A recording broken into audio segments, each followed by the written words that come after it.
Sabi nila nung una, 9 billion daw yung sa Sorsogon, 12 billion daw yung sa Bulacan. Sunod sinabi 142 billion. Sunod binura nila yon, ginawang 150 billion. Alin ba talaga ang sasagutin ko ron? Pangalawa, nung una ang sinabi, ako lang. Sunod sinama si Senator Villanueva. Sunod buong Senado na raw yun. Bibigyan ko kayo ng kabuuang sagot. Ang kabuuang panukalang amendment kaugnay sa 2025 budget ay umaabot sa humigit kumulang 600 bilyon. Ang nilipat-lipat, tinanggal, dinagdag. So kung totoo man yung sinasabi nila na 150 billion ang binago ng Senado, nasaan yung 500 billion yung pagbabagong yon? Saan ang galing? At bakit nila pinagtutuunan ng pansin yung mas maliit, hindi yung mas malaki? Sunod, nabalita na sa akin yan.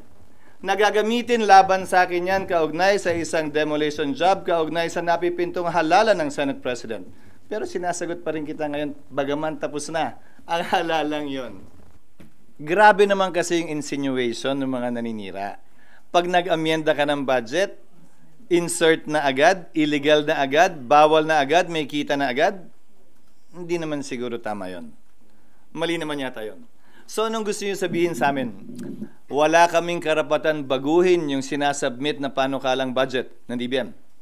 Ganoon ba yan? Kung ano yung sinubmite, ba't pa kami maghihiring? Ba't pa nakalagay sa saligang batas ang power of the purse ay nasa Kongreso? Yun ba yung ibig sabihin mo? Na illegal magbago ng budget? I don't think so. Ang illegal ay pork barrel, which was defined by the Supreme Court as post-enactment intervention. Pakikialam kung paano gagastusin, saan gagastusin ang pondo matapos ito aprubahan.